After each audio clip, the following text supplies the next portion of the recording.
Vice saturated Wheeling, West Virginia before and after World War II.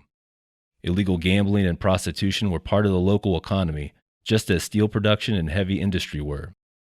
It was wide open.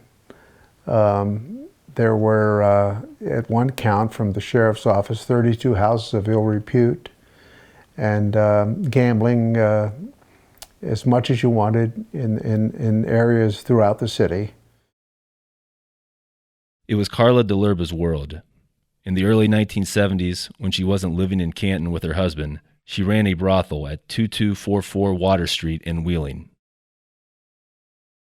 Almost this entire couple of blocks here surrounding 23rd Street basically had old homes, many rooms in them, and they were used for prostitution purposes, and there were two of them basically right here in the area that we're standing on right now.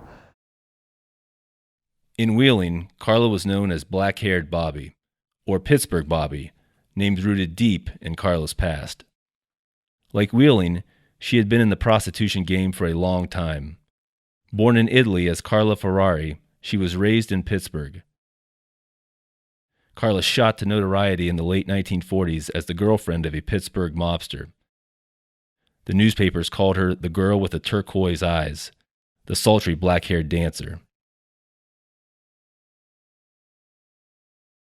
Her first arrest for prostitution was in Alliance, Ohio in 1948. By 1960, she was working and getting arrested in Wheeling. The Ohio River City was a good place for Carla to work. Working men from Ohio, Pennsylvania, and West Virginia flocked to the houses with green doors and red lights. And the John, if you will, would walk in the front door, and then they would, the madam would have 4 or 5 different girls parade in front of the John, and he would make a selection, and then they would do their business. If authorities didn't condone vice or partake themselves, they tolerated it for decades. The way it was explained to me, even before that, back in the 50s and 60s, that every once in a while, somebody would get a call from the police department to the house of prostitution, and they would come in and pay a fine. And every once in a while, they would get raided, just as an example of, hey, we can raid you if we want to. A few of the prostitutes were locals, but most of them came to Wheeling from other cities, like Cleveland, Pittsburgh, and Newport, Kentucky. The madams would have a list of women in other cities where they would make a phone call and say, I need you for July 5th to August 5th or whatever, and then that girl would come in.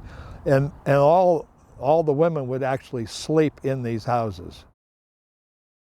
Police raided Carla's brothel several times in the early 1970s. The interstate prostitution network was her downfall. Transporting women across state lines for prostitution violated federal law, and in May 1974, grand juries in Miami and Cleveland indicted Carla. If she was convicted, the feds could deport her to Italy.